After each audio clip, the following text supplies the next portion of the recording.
ओम शांति। आज परमात्मा महावाक्य परमात्मा বলছেন যে আমরা ভক্তি মার্গে বা জ্ঞান মার্গে আধ্যাত্মিক মার্গে যাই কর্ম করি সেই কর্মে যেন আমাদের দেহ ভান না থাকে যে আমি করেছি, আমি মন্দির বানিয়েছি, আমি সমস্ত লোক দিকে একত্রিত করেছি, আমি ভান্ডারা করেছি, আমি মূর্তি এনেছি, ফল এনেছি। এই যে আমিত্ব ভাব, এই আমিত্ব ভাবে আমার যে কর্মের ফল, সেই ফল জমা না হয়ে এই আমি করে স্বয়ং আমি ফল খেয়ে নিই।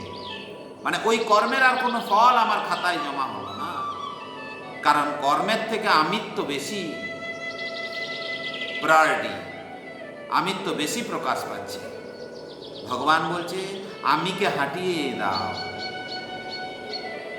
তুমি শুধু এইটুকু মনে করো যে তুমি এক নিমিত্ত মাত্র, কর্তা নও।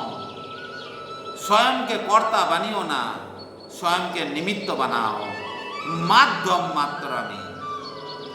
পরমাত্মার কাজ তো পরমাত্মা করেই নেবেন, তাতে আমি হই আর তুমি হো, আর পাড়ার কোনো যেও। আগলে যে পরমাত্মা বলছেন যে সব সময় কোনো ভাই বোন, কোনো সাধু সন্ন্যাসী, গুরু গোসাই কাউকে দেখো না। আমার মনে হচ্ছে যে আজকে সাধু বাবা খুব ভালো, বা আজকে গুরু বাবা খুব ভালো, বা আজকে অমুক ব্যক্তি খুব ভালো পুরুষার্থ করছেন, খুব ঈশ্বরকে স্মরণ করছেন। আমি যদি তাকেই স্মরণ করে চলি, হয়তো দেখা যাবে যে কালকে দেখা গেল সেই সাধু বাবাটি ফ্রড, বদমাস, চিটার। বা আমি যে ভাইকে বা বোনকে দেখছি, দেখা গেল সেই ভাই ঈশ্বরের প্রতি নিশ্চয়ই ত্যাগ দিয়ে সে আবার তমগুণী দুনিয়াতে আমার করে মারপিট দাঙ্গা হাঙ্গা শুরু করে। তাহলে সেখানে আমার কিন্তু যে পুরুষার্থ, আমার যে প্রেমের যে অর্ঘ, সেটা কারোর উপর ডিপেন্ড করছে।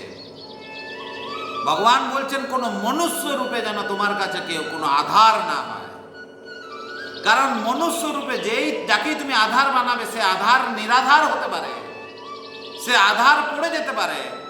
তো তোমারও আধ্যাত্মিক রাস্তা, ঈশ্বরের প্রতি প্রেম, তখন তোমারও তাকে দেখে পড়ে যাবে, কারণ তোমার প্রেম তার উপর নির্ভর করেছিল। আর বাবা বলছেন যে শুধু এইটুকু মনে করো যে হুকুম চালা রা হ্যাঁ। আমি তো শুধু আমার হাতগুলো বাড়িয়ে দিয়েছি, পাগুলো বাড়িয়ে দিয়েছি কর্মে।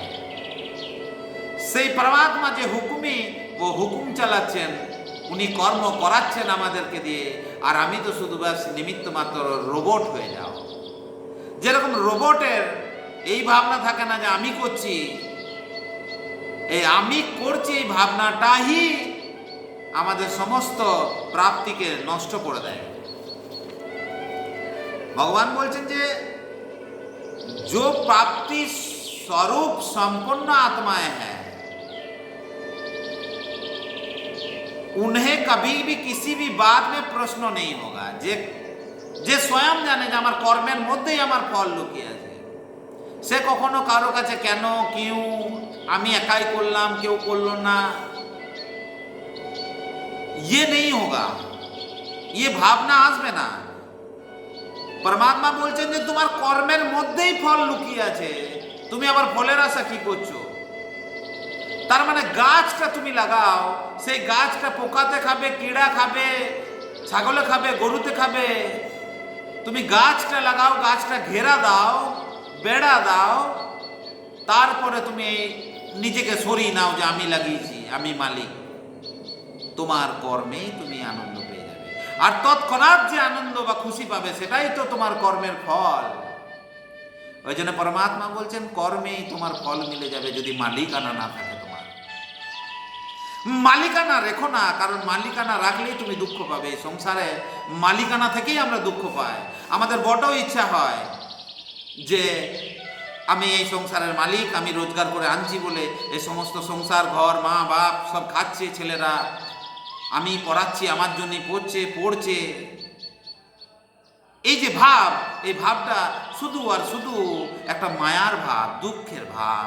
তুমি জানো না এটা এখন তোমার আনন্দ হচ্ছে, কিন্তু একদিন তোমাকে এর জন্যই কষ্ট পেতে হবে। তো ভগবান এটাই বলছেন যে তোমার যে অল্পকাল কি যে ইচ্ছা, ওইটাই তোমাকে দুঃখ দেয়।